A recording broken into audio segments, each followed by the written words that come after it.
അവനാത്മാവെ അഗ്നിനാളമായി അഭിഷേകാഗ്നിയായി എഴുന്നള്ളുക. വരിക,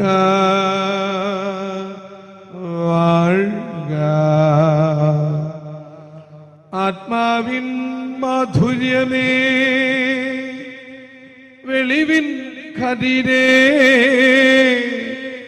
ആത്മാവിൻ തണുപ്പേ, വസിക്കാം. ഈശോയിൽ അനുഗ്രഹീതരായ മക്കളെ, സങ്കീർത്തനങ്ങൾ 73:28 ദൈവത്തോട് ചേർന്നു നിൽക്കുന്നതാണ് എൻ്റെ ആനന്ദം. ചില ആളുകൾ വളരെ തുറന്ന് സംസാരിക്കും. എൻ്റെ സന്തോഷം കുടികൊള്ളുന്നത് ഇന്ന കാര്യത്തിലാണ്. ചില ആൾക്കാർക്ക് ട്രാവലിംഗ് ഇഷ്ടമാണ്. എൻ്റെ ആനന്ദം ഇങ്ങനെ ട്രാവലിങ്ങിൽ മുഴുകുക. ചില ആൾക്കാർ ചീട്ട് കളിക്കുന്നതിനെ കുറിച്ച് പറയും. പിന്നെ മറ്റു ദുശീലങ്ങളിൽ മുഴുകി അത് ഞാൻ തുറന്നു പറയാമെന്നൊക്കെ പറഞ്ഞ് പങ്കുവയ്ക്കുന്നവരുണ്ട്. ആത്യന്തികമായി എൻ്റെ ആനന്ദം എന്തിലാണ് കുടികൊള്ളുന്നതെന്ന് എനിക്കറിയാം. സങ്കീർത്തകൻ പറഞ്ഞതാണ്, ദൈവത്തോട് ചേർന്ന് നിൽക്കുന്നതാണ് എൻ്റെ ആനന്ദം.